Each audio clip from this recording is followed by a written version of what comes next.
আবারও জালিয়াতির শিকার হয়ে Tripura OBC cooperative development corporation লিমিটেডের বিরুদ্ধে গুরুতর অভিযোগ তুললেন এক হতদরিদ্র ব্যক্তি।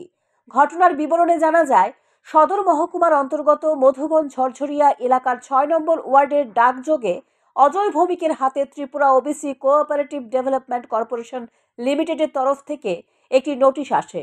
এই নোটিশে অজয় ভৌমিককে বলা হয়েছে, আজ থেকে ১০ বছর আগে ওবিসি কর্পোরেশন থেকে নাকি ২,৮৫,০০০ টাকা ঋণ নিয়েছিলেন, আর ১০ বছর পর এই ঋণ হয়ে দাঁড়িয়েছে ৪,৪২,২৪৪ টাকা।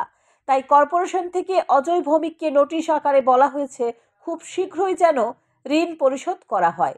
ঋণের এই নোটিশ পেয়ে অজয় ভৌমিকের মাথায় আকাশ ভেঙে পড়ে, এমনকি হতবাক হয়ে যায় অজয় ভৌমিক। তার অভিযোগ, সে কোনো দিন ওবিসি কর্পোরেশন থেকে ঋণ গ্রহণ করেননি। কী কারণে তার নাম সহ এভাবে ওবিসি কর্পোরেশন নোটিশ পাঠিয়েছে তাও সঠিকভাবে বুঝে উঠতে পারছেন না। ঋণের নোটিশ পেয়ে দুশ্চিন্তায় সর্বত্র ছোটাছুটি করে বেড়াচ্ছেন অজয় ভৌমিক। তার সন্দেহ, কেউ জালিয়াতি করে তার নাম ব্যবহার করে ওবিসি কর্পোরেশন থেকে ঋণ নিয়েছে, আর এখন সেই ঋণের নোটিশ এসেছে তার কাছে। অজয় ভৌমিক আরও জানান, সে লেখাপড়া জানেন না, এমনকি ওবিসি কর্পোরেশন কি সেটাও জানেন না। সে জানিয়েছেন, গত ১০ বছর আগে ব্যাংক অ্যাকাউন্ট থেকে তাকে ঋণ নেওয়ার অনুরোধ জানিয়েছিল মহেশখোলা এলাকার বলাই নামে এক ব্যক্তি, কিন্তু সে ঋণ নেবে না বলে স্পষ্ট জানিয়ে দেয়। তাই তার সন্দেহ, বলাই নামে ওই ব্যক্তি অজয় ভৌমিকের নাম ব্যবহার করে ঋণ নিতে পারে। সেই ব্যক্তির বাড়িতে গিয়ে অজয় ভৌমিক জিজ্ঞাসা করার পর তিনি জানান, এই ধরনের ঋণ ওনার নামে নেওয়া হয়নি। তার অভিযোগ, ওবিসি কর্পোরেশন যদি সঠিক তদন্ত করে ঋণ দিত তাহলে তাকে আজ এই সমস্যায় পড়তে হতো না বলে জানান। গোটা ঘটনাটি জানিয়ে অজয় ভৌমিক আদালতের দ্বারস্থ হবেন বলেও জানিয়েছেন এদিন। এটা কর্পোরেশন অফিস থেকে আসে।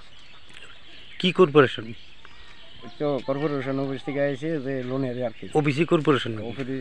ওবিসি কর্পোরেশন অফিস থেকে। আমি বললাম এটা কি ও এটার ভিতরে দিয়ে দেওয়া হইতে যে 2,85,000 টাকা বলে তুমি লোন টোন আনছো কি যা।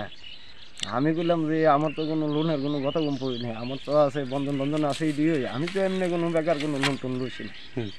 কোনো এটা দিয়ে অনেক দিয়ে ওইয়া দিছে, মেলাতে হয়ে দিছে 4,40,000 টাকার মতন বলে দিয়েছে তুমি লোন লইছো।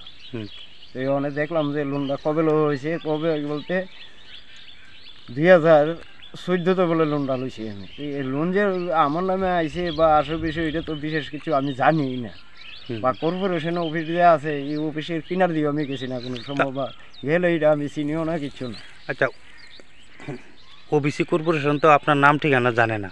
না, আমার নাম ঠিকানা জানে না। তাহলে কীভাবে যে নাম ঠিকানা তারা ফাইলো, হয়তো কি আমার নামে কি ঝালালি কইরা কেউ লইয়া গেছে না কি আশেপাশে অনেক কেমনি কইতাম। অনেক তো একজনে ওই ব্যাংকের বই করার লাগা হের কাছে তো হয়েছে। তিনি দাবি জানান, গোটা ঘটনাটি আইন যেন সুষ্ঠু তদন্ত করে এই ধরনের জালিয়াতির সাথে যুক্ত ব্যক্তির বিরুদ্ধে আইনগত পদক্ষেপ গ্রহণ করে।